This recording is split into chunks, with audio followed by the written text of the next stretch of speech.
I'm David Knowles, and this is Ukraine, the latest. Today, we hear from our senior foreign correspondent, Roland Oliphant, who's on the ground in Ukraine near Kharkiv. And, as the midterms hove into view in the US, our Washington editor, Rozina Sabur, joins us from the US Capitol to update us on US support for Ukraine. We are facing a very serious crisis in energy caused by Putin's war in Ukraine. Nobody's going to break us. We're strong. We're Ukrainians. Every weekday afternoon, we sit down with leading journalists from the Telegraph's London newsroom and our teams reporting on the ground to bring you the latest news and analysis on the war in Ukraine. It's Thursday, the 29th of September, day 218. And today, I'm joined by Associate Editor Dominic Nicholls, Senior Foreign Correspondent Roland Oliphant, and Rozina Sabur, the Telegraph's Washington Editor. Roland, can I start with you? You're out in Ukraine at the moment. Can you tell us a little bit about where you've been and what you've seen? So we've been mostly up around the Russian border, actually, since we got here. So we've done two things. I've been speaking to the general who's in charge of the defense of the city of Kharkiv, not the entire region. And he's in charge of security all the way up to the border, which is only about 20 kilometers away. So we ran into him the other day, had a good conversation. We visited a tank unit with him who are, in the woods refitting after the offensive. The most interesting thing he said to me was, look, the border is not calm. All right, we've got a lot of focus on the big operation down kind of southeast of here, down near Izum, and now we're talking about the Battle of Liman and the push into Luhansk region, the big dramatic thing that happened earlier this month. Actually, is it only earlier this month? It seems so long ago. Exactly the same time as that was happening, there was another Ukrainian offensive straight north, timed to coincide with that, timed to keep the Russians off balance, brilliantly successful. The Russians retreated, they fled across the border. The whole border is now, in this part of Ukraine, is now clean is the word he used to me. So kind of in Ukrainian hands. In reality, you have Ukrainians kind of, 3 or 4 kilometers this side of the border, Russians 3 or 4 kilometers that side of the border. And two things stand out. One, he said, look, we've noticed that they are accumulating a great number of men and equipment on the other side of the border again. I don't yet know what they're going to do with that. Are they going to come back here? Are they going to send them down Donetsk way? I don't yet know. We're keeping an eye on them. The other thing he said was that the border is not calm. I don't get the impression that there's a kind of de facto ceasefire. There's back and forth shelling all along the line. These kind of tank duels between Russian and Ukrainian units sitting in their respective countries. So Ukrainian shells are falling in Belgorod Oblast. Now, whether that provides a spark for a wider war, the war going into Belgorod, I kind of doubt it. But it underlines the point that the situation here, although much calmer than it was, is still pretty delicate and pretty nervy. The other thing we did was we went right up close to the border actually the other day, a place called Kozacha Lopan. I'm writing a report about that now. Should be out on Saturday. Pretty interesting place. All the usual signs. I mean, it's almost a cliche now, but all the usual signs of a Russian occupation. The town looks like a rubbish dump everywhere they've been. They smash stuff up. There's at least 2 underground basement prisons, plenty of testimony of people being arrested and tortured, all the usual grim stuff. And you can still hear in the distance, you can hear these sluggish, I would say, duels across the border going on. So that's pretty much where we are at the moment. Thanks, Roland. And just quickly, what's the morale like of the people you've been talking to, soldiers and civilians? I mean, pretty good, pretty bullish, really. So we were with these tankers the other day who took part in this push up towards the border a couple of weeks ago, and they've been sitting in the woods kind of refitting since then. And they were saying, we're pretty much ready. They've been going over their tank and testing the engine and tuning it, making sure they've got enough ammunition, adjusting their camouflage, just getting everything ready so when the next order comes, they're ready to respond. And it's this it's this interesting combination of having absolutely no illusions, no rosy spectacles about war is like,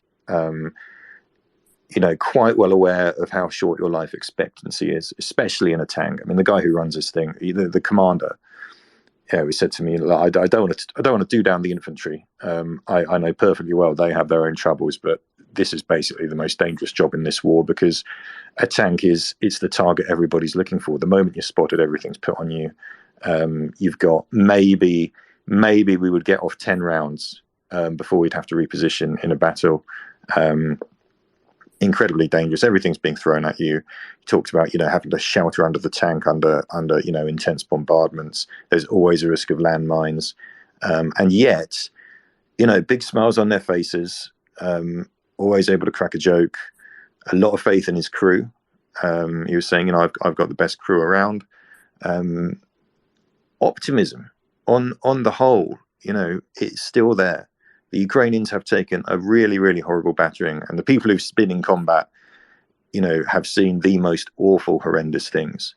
But there is, they feel the wind at their backs, is the way I'd put it. And you mentioned you've been in and around Kharkiv as well. Do you get a sense that normal life is starting to return, or is it still just impossible with the shells falling daily? Yeah, I mean, Kharkiv it's not like Kiev. So Kiev, to give you the comparison, is now almost like it was before the war, with the exception of the irritating kind of 11 o'clock curfew. Then you can't get a cab after 10 because all the cab drivers have to get home before 11. With the exception of that, Kiev is basically, Kiev as it always was. The shops are open, the cafes are open, the kind of self-parodying hipster coffee bars are back. It's absolutely mad. I mean, compared to the last time I was there, you have to kind of pinch yourself and remind yourself that there's a war on. Out here in Kharkiv is a bit of a different story. It's much quieter than normal Kharkiv was before the war.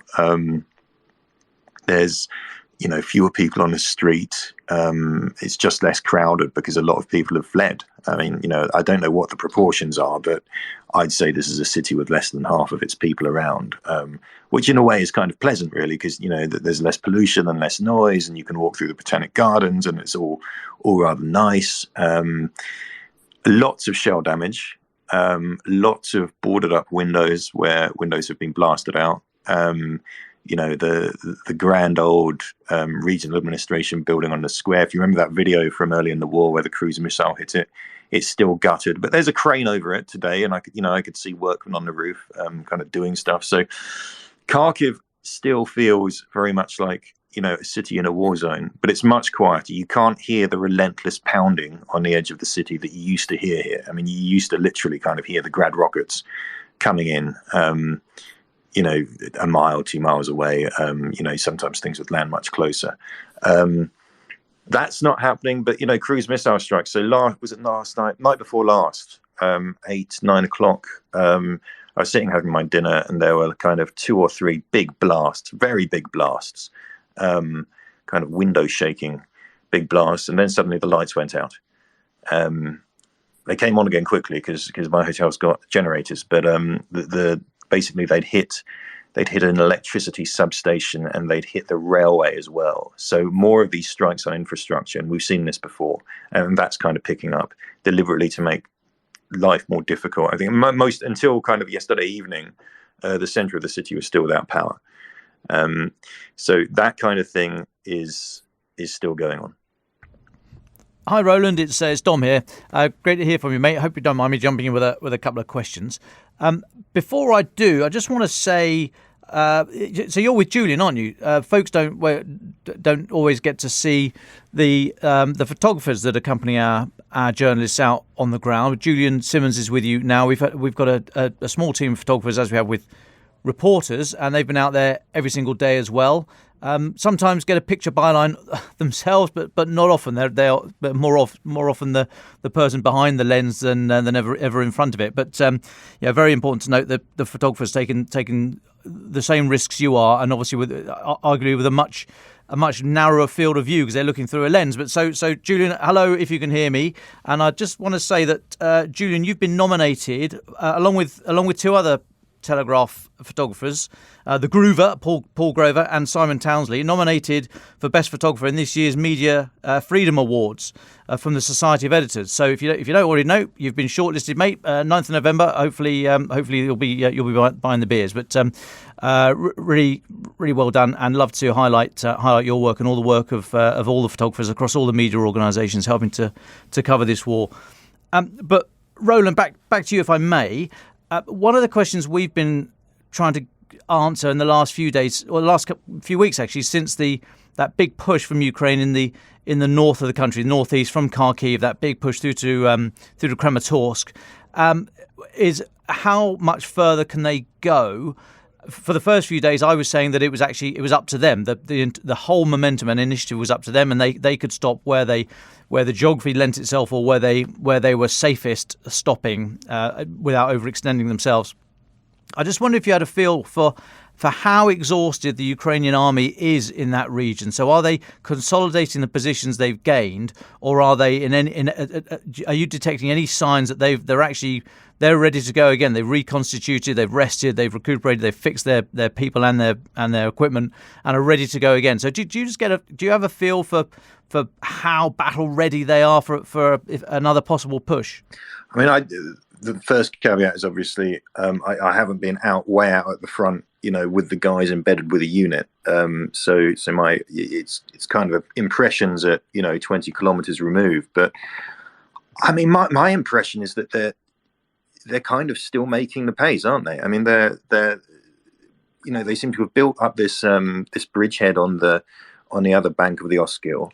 We're seeing all these reports about what's happening down in Liman, which is in the kind of on the border of Kharkiv and Donetsk regions, and it looks like they're putting the Russians there into a pocket. The tankers I spoke to, they've done well. They've had a couple of weeks to get ready and get going, and they were saying, I don't know what the next order is, but we're good to go. So my impression is that the Russians are having a pretty hard time, and that the Ukrainians are trying to keep going as far as they can before, and this is important, I'm a bit of a mud connoisseur, before it all runs into the mud. I mean, it has been raining like absolute cats and dogs the past few days. This morning's fine, but it's proper autumn weather, thick fog. The other day we were up near the border, and it was miserable looking guys in their ponchos, just soaked to the skin. The ground is getting wet, and that does genuinely slow things down. But at the moment, I have a sense, that the Ukrainians are still trying to push forward and make what progress they can before. Is it culminate? Is the term you like to use, you soldiers? Before they get to that point where exactly. Yeah, I think they're kind of squeezing out as much as they can before they get to that point. Brilliant, thank you. And just one final quickie, if I may. So, in Kharkiv, where you are, what's the civilian preparation like in case of another Russian push on the city? Are you seeing hedgehogs in the streets? Are there militia manning checkpoints? Is there preparation of the locals, weapon training, and so on and so forth? What are you seeing from the civilian side? No, a lot less of that than there was in the beginning. I spent the first 3-4 days of the war here, when it was all kind of, oh my God, they're coming, and it was panic, and they were literally kind of handing out AKs in a kind of in an office or something. Come and get a gun. Here's a couple of clips. Go and kill a Russian. It all feels much more normal. I saw a wedding taking place in the Botanic Gardens down by the zoo earlier today.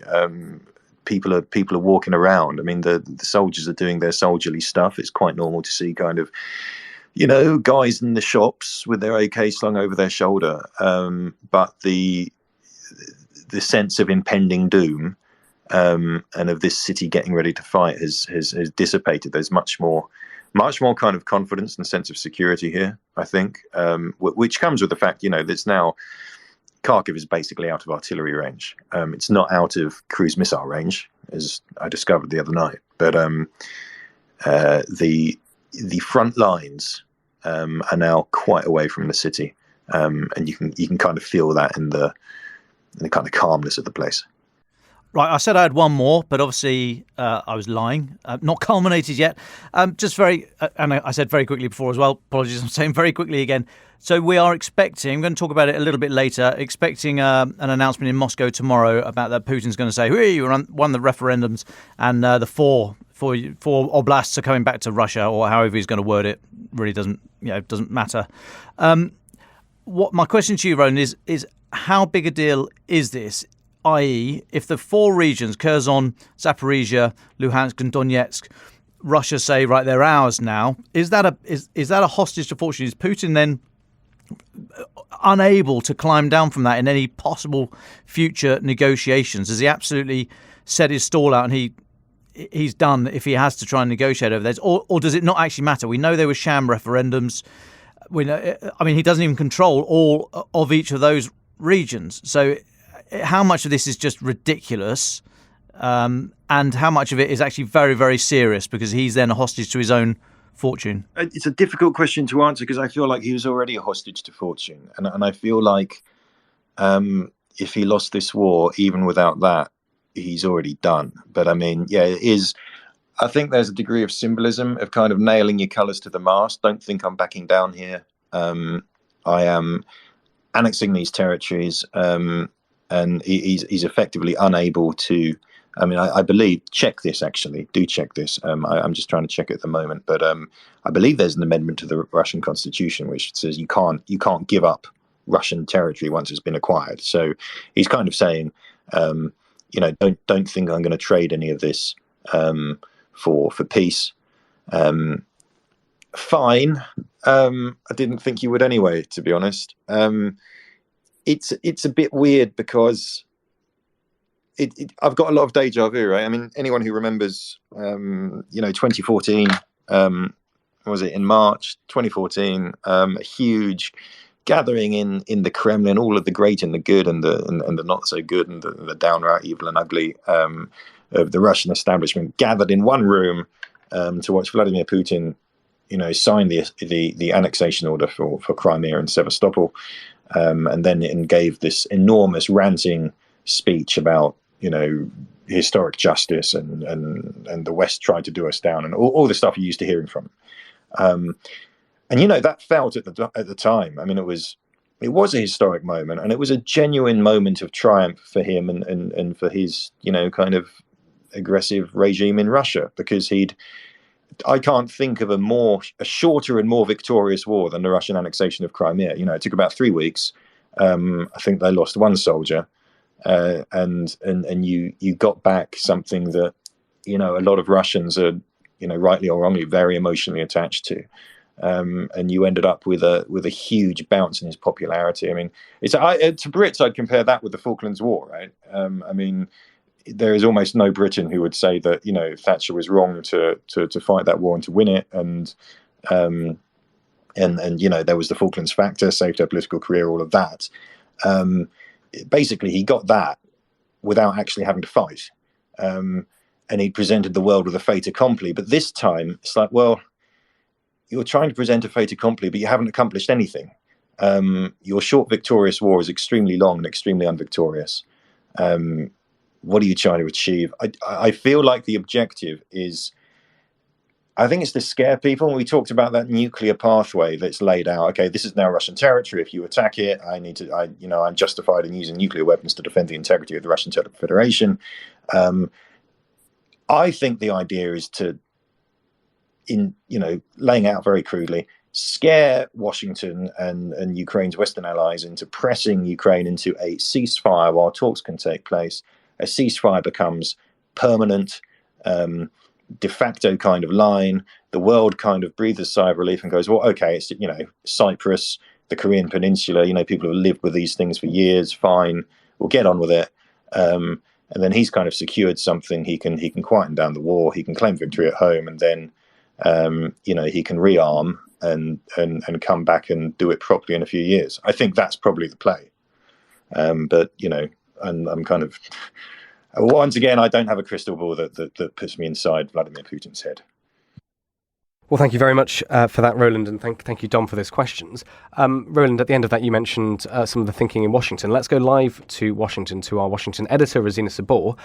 Rozina, where should we start? There was a big package of aid, of US aid to Ukraine announced recently. Can you talk us through some of the things in that and take us through the detail? Yes, hello David, and hello to Roland and Dom as well. I think that's a great place to start. This is another massive package of military aid that Congress has just agreed to send to Ukraine. So in terms of the highlights of that, the package includes 18 more HIMARS, which are these high mobility artillery rocket systems. These have obviously been one of the most vaunted weapons of the war so far. They're, have incredible accuracy. They have a range of up to 50 miles. I'm sure Dom can give us a lot more information on the technical aspects of these systems. But what we've seen, is that they've had a devastating impact on Russian ammunition stocks, on command posts. They've been incredibly effective. The Ukrainians have described them as a game changer. They're capable of firing every 2 minutes. The mobile systems are also all of these aspects make it much harder for the Russians to counter the Ukrainians. I'll say more about the HIMARS in a minute, but we've also seen in the US military package funding for about 300 vehicles to transport heavy equipment. That includes 150 armoured high-mobility multi-purpose wheeled vehicles, more commonly known as Humvees. It also includes a variety of radars, equipment for secure communications and surveillance, and other gear for soldiers, things like body armour, bomb disposal kits. The military package will also include funding for equipment to detect explosives and for maintenance and training. We've also seen that as we've had an increased use of Iranian-manufactured drones used on Ukrainian military targets in the south of the country, the US is responding and sending 12 Titan radar systems to counter that new threat. So now back to the HIMARS. They were first deployed in Ukraine at the end of June. We've talked before about how they're credited with taking out a Russian base at Izium in the east of the country, killing 40 soldiers. And as I've said, the Ukrainians have described these as a game changer in terms of hampering the Russian bombardment of Ukrainian cities. But here's the rub. It's going to take somewhere between 6 months to 2 years to get most of those weapons and equipment to Ukraine, and definitely a few years for the additional HIMARS to arrive. That's because unlike the 16 HIMARS, the US military rushed to Ukraine from its stockpiles at the Pentagon over the summer, these new weapons will be ordered from the manufacturer. And Lockheed Martin, which is the manufacturer, has said that this will take a few years to deliver. So what we're seeing here is the US shifting its approach as the war enters a new phase. Russia's obviously now planning to rubber stamp the annexation of these 4 Ukrainian territories on Friday, and the approach of winter, as Roland's touched on, is going to see the war slow down. So what the US is doing here is moving from assisting the Ukrainian military with supplies from the Pentagon's own stockpile to ordering these items directly from manufacturers, within the defense industry. So what does this tell us? Well, it suggests that the White House and the Pentagon are transitioning to what they see as a more sustainable model for Ukraine for an open-ended war with Russia. So we've heard rumblings prior to now from within the Pentagon that senior military figures were getting quite concerned that the US was deploying these HIMARS at a rate that could potentially jeopardize America's own military readiness if they weren't being reordered and resupplied at the same rate. Well, thank you so much for that, Rozina. Can I ask, you're in Washington, you're talking to Americans in the establishment, experts, think tankers all the time. What Could you give us a sense of how the US thinks the war is faring? What's their assessment on the Russian and Ukrainian militaries at the moment? Yes. So actually, as this aid package was announced, defense officials held a background briefing for reporters in Washington yesterday. Now, one of the things that they were asked about is, point blank, why aren't you sending more rocket launchers to Ukraine from your own stockpiles? And they sort of dodged that question, focusing on the idea that, this is all future investment, future delivery to keep Ukraine going longer term. But they did also provide a bit of an update on the US assessment on how Russia is faring since Vladimir Putin announced the mobilization of up to 300,000 reservists last week. So this is from a senior US military official. He told us that the first small group of Russians from those 300,000 conscripts have now arrived in Ukraine. Now, we didn't get detail on how many new conscripts have been sent to the battlefield or where they are located. But what we did hear is, the message here was extreme skepticism that the Kremlin could properly mobilize, train and equip anywhere near that number of new troops in any, near-term scenario. And so, and this is a quote from that senior US military official. He said, just the mechanics of outfitting that size of a force is very difficult. So what we're seeing here is extreme skepticism that Putin's latest mobilization will have an impact in the near term. We're also seeing, a slight link between this annexation and these, sham referenda that we saw on Wednesday and this latest tranche of military assistance from the US. Rozina, last time you talked to us, it was, what you said was, the question was, what's American support for Ukraine like? Is it steady? Is it constant? Could it go up? Could it go down in the future? And you basically said that a lot of that will change or could change around the midterms in November as the energy crisis hits, as potentially Biden slides in the polls. Could you tell us a little bit about the situation now? What's the feeling in the American public and in the establishment? Yeah, so up until now, these huge military assistance packages have been fairly uncontroversial. In all, the US has sent almost $17 billion in military aid to Ukraine since the start of the year. A huge amount. And the last package, almost 12 billion. Almost 1.2 billion. Again, uncontroversial. But what we're expecting is, in terms of the midterms in November, Republicans are narrowly favored to win the House of Representatives. How the control of the Senate will ultimately end up, we don't know quite yet. It's a bit of a toss-up at the moment. But what we have seen is, while the Republican Party is full of defense hawks who argue that, supporting Ukraine is critical to repelling Vladimir Putin, to being, incredibly hawkish on Russia, we have seen a bit of a divide between the establishment wing of the Republican Party and what I would kind of call the MAGA wing, which is, Donald Trump's support base, and that base has been a little skeptical of the need for these massive emergency bills. The biggest one we've seen was the $40 billion package passed in May. And there is a suggestion that if Republicans, as expected, take control of the House of Representatives, the window for these massive spending bills is really closing, and that there will be a lot more scrutiny, there will be more questions about the effectiveness of this spending and the oversight of the spending.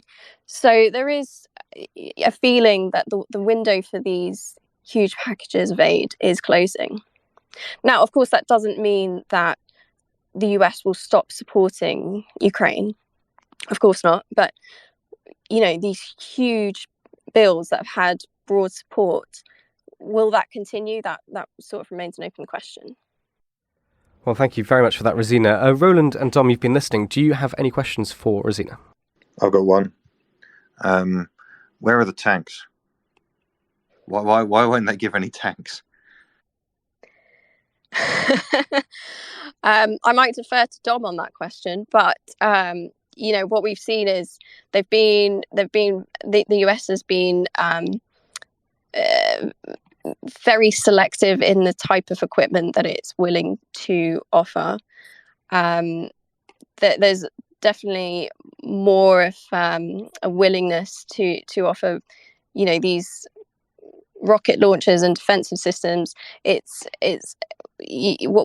everything we've heard from the briefings from the Pentagon has been, where can we be most effective? What can we do to allow the Ukrainians to be doing as much of this themselves, with us just providing the background assistance? Dom, do you want to come in on that? Do you know another reason? Hi, Roz. Great to hear from you again. Thanks for dialing in from the States.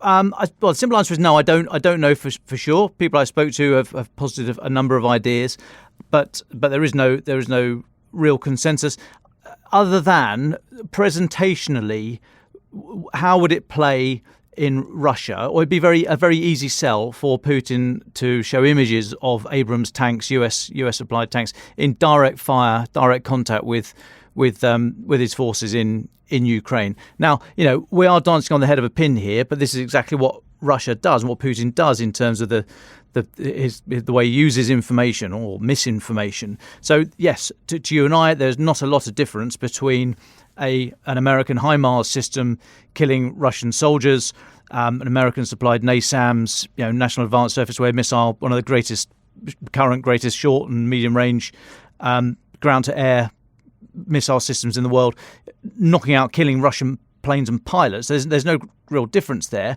but it's difficult to physically photograph these things on the battlefield. Whereas tanks, some will be destroyed, they will break down, they will be captured by Russia, they will be photographed somehow. And I think it's a lot easier for Putin to then say to his domestic audience, look, all along I've said this is a war between us and NATO and the US and the West, everyone else, Fortress Russia, as we've said many, many times on this pod.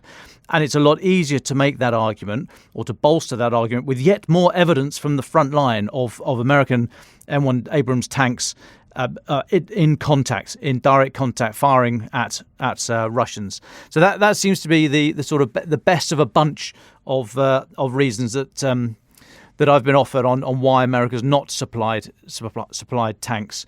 Look at who has supplied tanks. So Poland has supplied tanks. Slovenia, I think, Czech Republic, I believe, but they are old, or they are sort of Russian / Soviet Warsaw Pact stock. These are T-72s, T-80s that they've supplied. So presentationally, subtly different. So I just offer that. I'm not. It seems the most plausible reason that I can come up with, but others may have a much better idea. And please do let us know if you think that's the case. Roz, could I ask, please, just before I let David jump in again, can I ask, in terms of the support from America, these multi-billion-pound packages, and you've talked about the possible difficulties after the midterms. How much is support for Ukraine becoming personally linked with Biden? And I ask that because of his difficulties yesterday with making that awful gaffe, asking whether the congresswoman, I believe, who had died a number of weeks ago in a car crash, he was asking, was she at the event he was at yesterday? And also as the spectre of the 2024 election starts really coming into focus, and Donald Trump and so on and so forth, I just wonder how much the support is becoming personally tied to Biden, and whether or not you think that's going to be a difficulty for him and for support for Ukraine. Yeah, it's an interesting question. I think I would maybe say the answer it's not quite a straightforward answer, because look, there's been broad support for the war from Americans. There's been forceful condemnation of Putin's actions on both sides of the political aisle, and that's broadly reflected the American public's response. It is worth bearing in mind that Joe Biden was elected on a platform which included a pledge to reassert American dominance on the world stage. I think, if we cast back to the early days of the war and actually before, the White House had an interesting strategy of sharing a huge amount of their intelligence in advance of Russian actions. Now, we know that there's various reasons for why they were doing that, preempting Russian propaganda and helping bolster Ukraine and its allies. But a byproduct of that decision was that it was an early signpost to the American public of the country's involvement in this war, of its interest in this war. And that's been effective in giving a narrative to this war that is very much, this is Putin's doing and we are responding. We are, this isn't America on the attack. This is America responding to Russian aggression. So if you look at it from that point of view, there's broad support. Now, where Joe Biden will run into difficulty is when, the economic strains, continue to grow.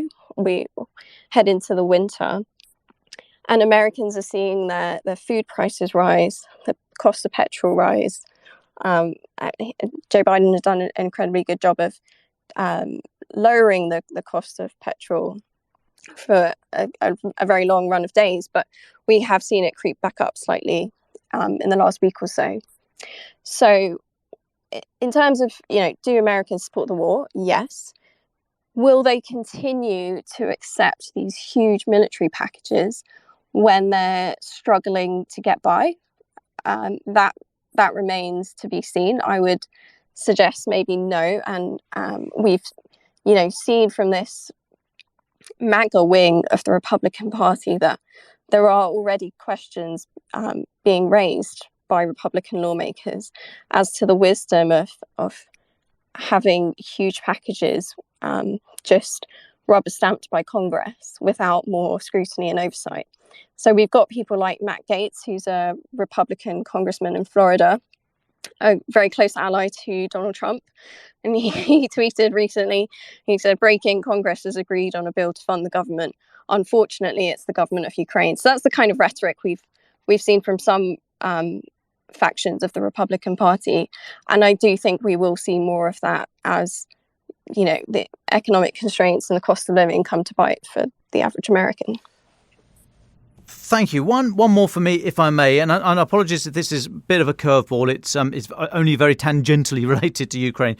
So China, rise of China, as we've spoken about many times on this pod, and how they are arguably still benefiting, I think, from this war. The longer it goes on, probably not, because they were, by all accounts, promised a very short, sharp war. So it's giving totalitarian regimes a bad name, dragging this war out for as long as it is. But China, the view in the States, I've been a few times, nothing like immersed in it as you are.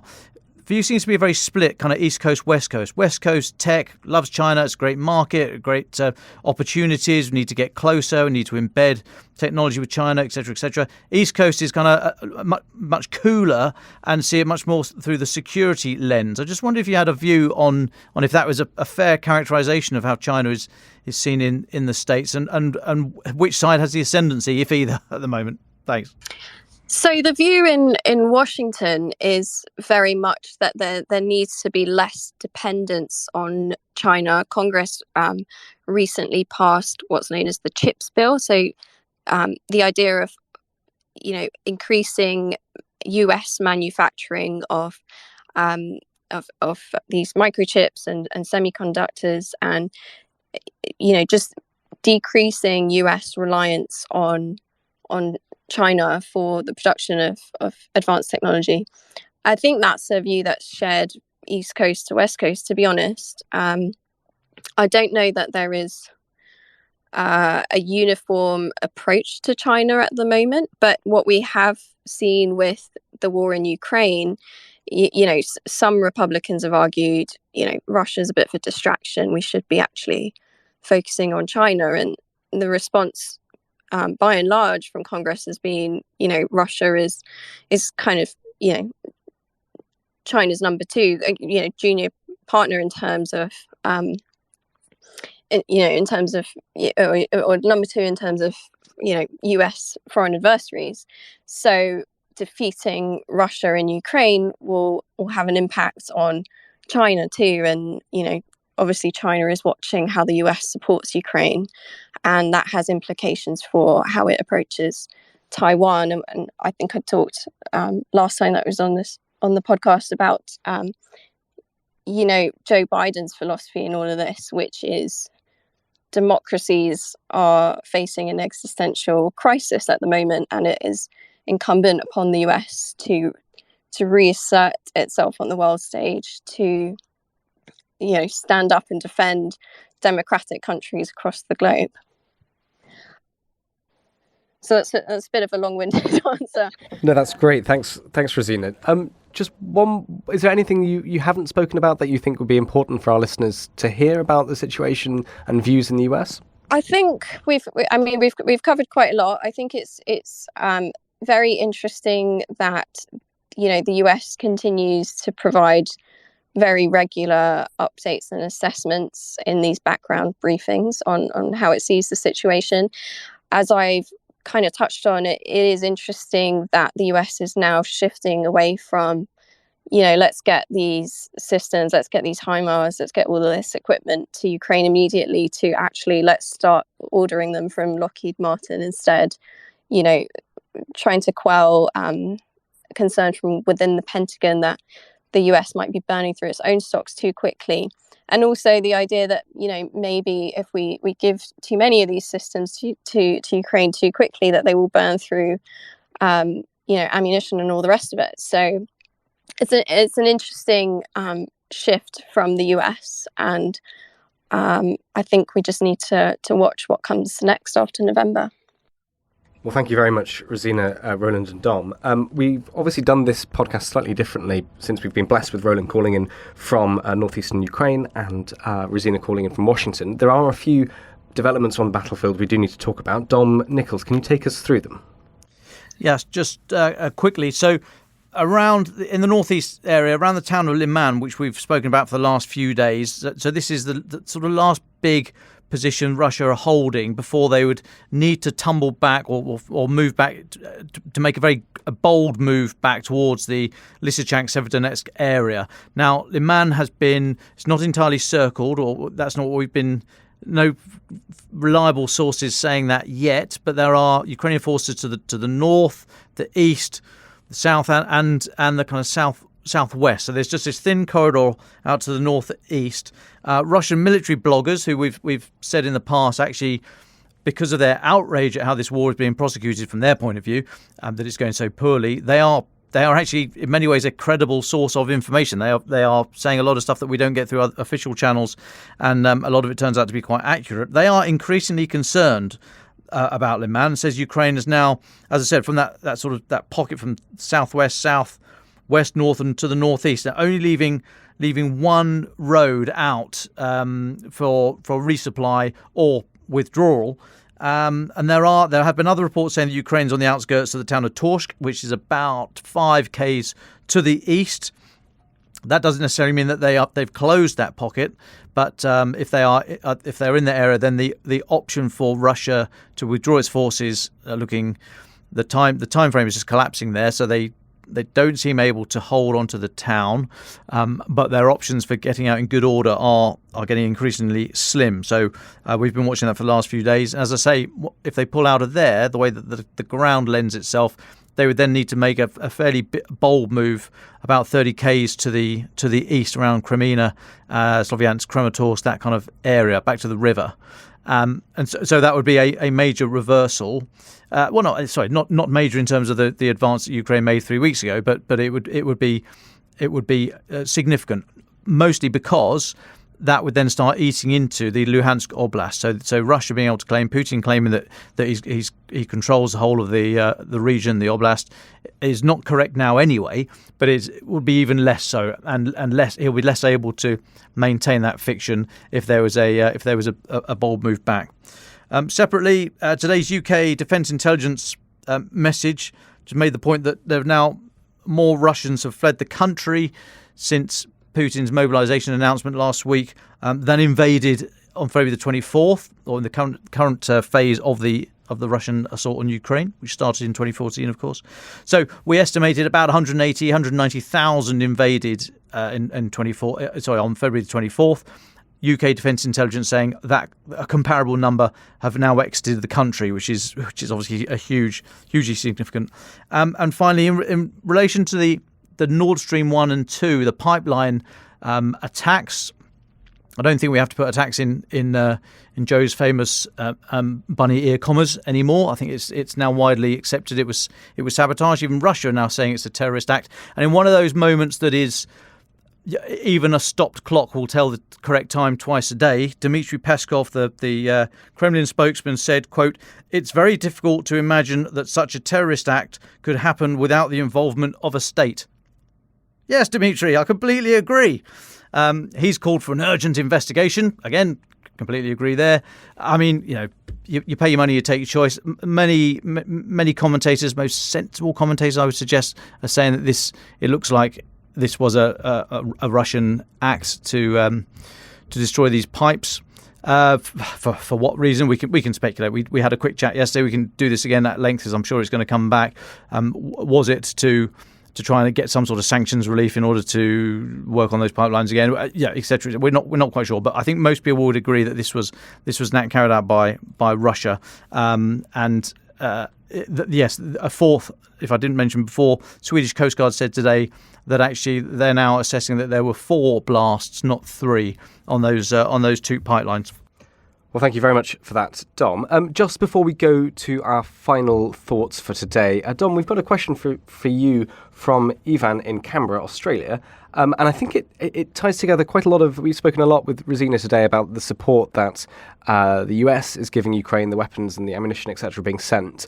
So his question sort of riffs quite close to that. And I think it's a question that we've heard posed by quite a few people in different ways. So here it is. This is Ivan's question. And thank you very much, Ivan, for sending this in. He says, quote, "Given that NATO and countries outside of NATO, like Australia and Canada, are supplying so many arms to Ukraine, and given that Moscow now considers that they are fighting NATO and not Ukrainian Nazis, why not now seriously consider deploying NATO troops into Ukraine as the next step? Start with advisors and then gradually start deploying more and more troops. I know it's further escalation, but that's war. We should stop fighting this war with one hand tied behind our backs, especially given the partial mobilization in Russia." What would you say to Ivan, Dom?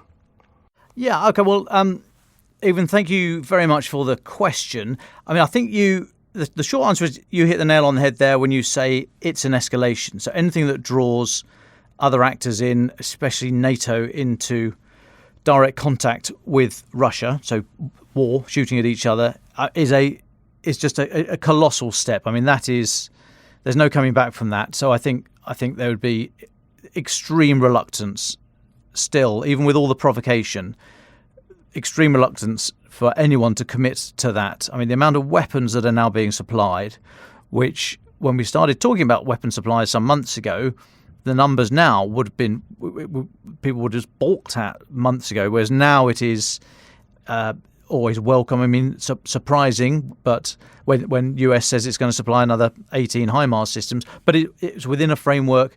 So I think the level of support now is as unthinkable a few months ago, but I really do think that actually committing troops and bringing NATO countries into direct combat against Russia is just too far at the moment, and where that might lead. Now, you raise a very interesting point. You say, why fight with one hand behind your back? If this is what we're in now, it's a war. If we all accept that we want to go to the end and see the end of Putin, or have Russian forces ejected from Ukraine, which I think basically amounts to the same thing, then don't do it with one hand tied behind your back, as you say. Patrick Porter, professor of international security at University of Birmingham, really good guy. Should follow him on Twitter. Pat Porter, I think 76 is his Twitter handle, but you'll find him. He makes this point repeatedly. He said, look, you've got to decide. What do you want? If you want to see the end of this war, if you want Putin to lose, if you want Russia to be ejected from the country, then what are you prepared to do for it? Are you going to put men and women from other countries in harm's way?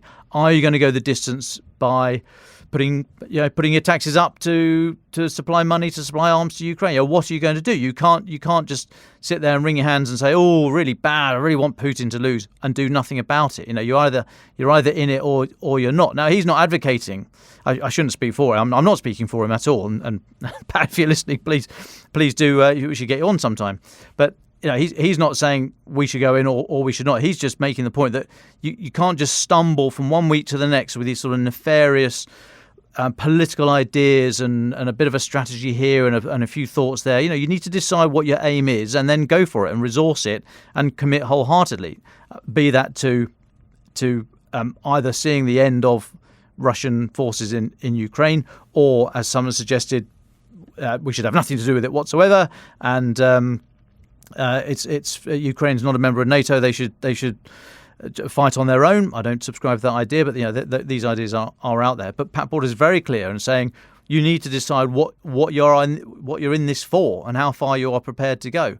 So, Van, I haven't really answered your question there, except to say that I think it would just be such an escalatory step to put NATO troops in direct combat with Russia. I can't see that happening. However, what do we do in the meantime for all the issues we spoke earlier with Roz about US issues potentially after the midterms, and supplying weapons and support around the world as the politics change, and arguably that's what Putin's aiming for, to stay in the game long enough for the Western politics to change.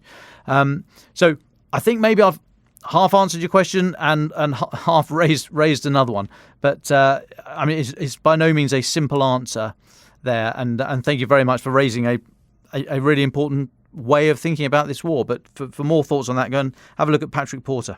Thanks very much, Dom. Just before we come to our final thoughts, one quick thing from me. We've had Hamish de Bretton-Gordon, who's a regular contributor to this podcast, has just made the point on Twitter on the tank issue we were talking about earlier, why the Americans not sending American tanks. He says one point to bear in mind is that Ukrainian tankies know how to work Russian tanks, not necessarily US ones, and training for that can be up to around 6 months. So thank you, Hamish, for sending that in. That's actually quite a useful point, one that we didn't make. So thanks, Hamish, for that. Roland, Rozina and Dom, can I come to all of you just for your final thoughts? What are you going to be thinking about in the next few days? Well, if I could go first, please, to leave the floor for the other two. Moscow tomorrow, 3 p.m. Moscow time, midday London time. What's that? 7 a.m. breakfast time, East Coast US. Putin, we expect, going to make his great annexation speech. That in itself, we're already aware of. But let's look for the response. Let's look for what is said about it outside of Russia. Let's have a look for those Russian military bloggers, because they may well say, "Fantastic, brilliant, off we go. This is what we want all along," or they might say, "Well, you're making a sham of doing it. You're not supporting the war, supplying the war well enough to achieve that." So let's keep an eye on the reaction to tomorrow rather than the announcement itself. I would follow Dom's comments there with just saying, have a look out for how the White House responds to this rubber stamping tomorrow of Russia's annexation in those 4 areas of Ukraine. We've already seen Joe Biden's spokeswoman saying, the US is preparing new sanctions against Russia in response to those sham referenda. And that the US and its allies will impose a severe economic cost on Russia when they move forward with that annexation. So just that final thing to watch from the US. Thanks, Rozina. Thanks, Dom. Roland, you're out in Ukraine. Would you like the final words? I think Roz and Dom both absolutely right. I think 3:00 in Moscow is going to be, it's kind of a key moment, because I think this is an attempt by Putin. He can't win militarily. His army's basically been defeated in the field. This is an attempt to return, the question to the political and geopolitical level. And backing all of that is, of course, this fairly macabre, barely veiled nuclear threat. Are we scared about it? I don't know. I think there are some nerves. I've had some conversations with people saying, "Do you want to keep out of the big cities for the next few days?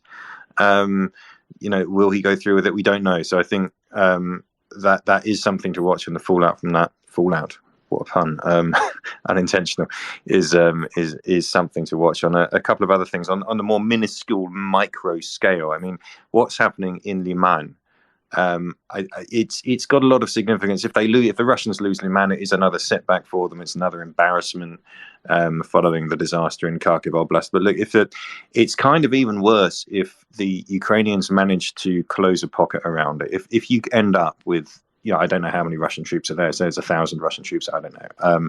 You end up with a Russian force that is properly surrounded and cut off. And this reverses a narrative that the Russians had for years, and they did it a lot in 2014. They call it a cauldron, and they used to put cauldrons around Ukrainian forces. And you had it at Ilovaisk, you had it on the border, you had it at Debaltseve. It was a Russian thing, and this is what we're going to do to the Ukrainians. And it's really, really demoralizing. It broke Ukrainian morale back then. It was something the Russians loved to crow about, and it kind of convinced a lot of people in the West that the Russians can never be beaten. So if we see that, I mean, it's something, people in the West will be saying, the Ukrainians really can put encirclements around Russians. And it's just going to be after the disaster in Kharkiv region, I think the military bloggers on Telegram are just going to absolutely lose it. I think Putin is already in massive, massive political trouble at home because of this war. And he's just going to be in worse trouble. Ukraine the Latest is an original podcast from The Telegraph. To stay on top of all of our Ukraine news, analysis and dispatches from the ground, subscribe to The Telegraph. You can get your first 30 days completely free at telegraph.co.uk/audio. And sign up to Dispatches, our Ukraine newsletter, which brings stories from our award-winning foreign correspondents straight to your inbox. You can listen to this conversation live at 1 p.m. each weekday on Twitter Spaces. Follow The Telegraph on Twitter so you don't miss it. If you enjoyed this podcast, please consider following Ukraine the Latest on your preferred podcast app. And if you have a moment, leave a review, as it helps others find the show. You can also get in touch directly to ask questions or give comments by emailing podcasts@telegraph.co.uk. We do read every message. And we are especially interested to hear where you are listening from around the world. Ukraine the Latest is produced by Louisa Wells and Giles Gear. And today on Twitter, Claire Hubble.